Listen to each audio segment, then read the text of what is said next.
well, the last thing we're going to talk about is Dying Light 2. So Dying Light's Twitter posted, they just made a post that said it will take 500 hours for you to beat this game. Like that was the tweet, and everybody was like, "Excuse me," because that's a lot. And I don't like long games, so everybody was very, very, very confused that it would take that long. And here's what I understand based on further comments that they made, because the way they said it was horrible. They did not further expound. Actually, Dying Light 2, the game will be 500 hours, refuses to elaborate. Just never. Exactly what happened. They just said 500 hours and they didn't elaborate. I just went to their Twitter to check and they just updated it. It says update. And it's a quote retweet of the tweet that they made that saying was 500 hours. 500 hours is related to maxing out the game, finishing all the quests, endings, and exploring every part of the world. But a regular player should finish the game side quest and do quite a lot of exploring in less than 100 hours. So don't worry, because that's what I gathered when I went through. Because other people was like, "What are you talking about?" And Dying Light, like they like the official Twitter like responded to a lot of those people going like, "No, no, no, no, no." Like the whole game is 500 hours. It's 500 hours replaying the game and getting 500 hours for the story. That better be the best video game story I've ever played in my entire life. This video game story better be like a TV show.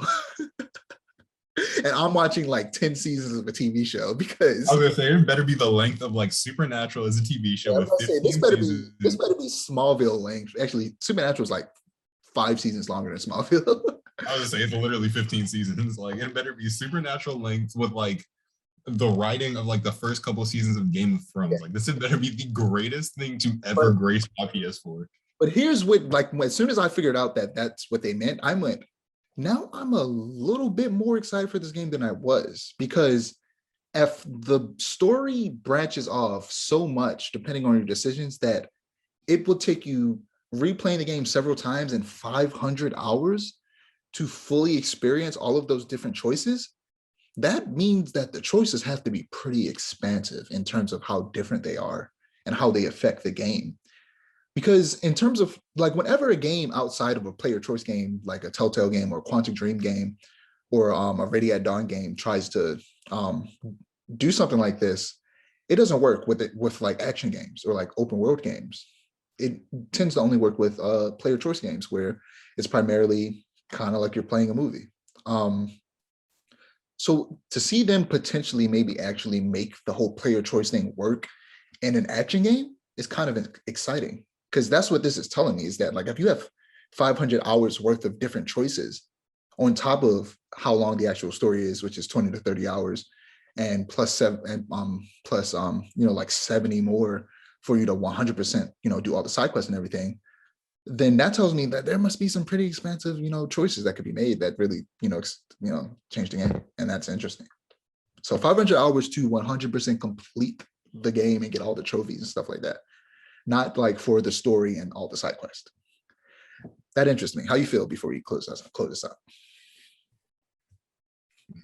Dying Light 2, I want to say it's one of my most anticipated games of the year, because it was at first, and then I keep forgetting about it, and then every time I see something about it, I'm like, oh yeah, I'm excited for this game, and I forget about it entirely again, and then like it comes back, I'm like, I love this game.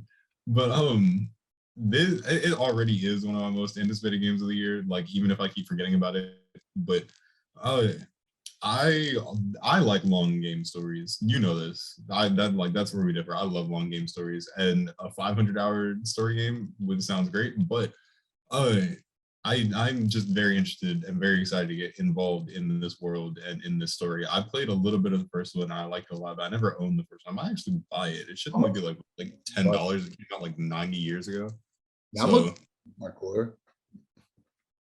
Oh yeah, no, I can't wait to get in there parkour, like Mirror's Edge level parkour.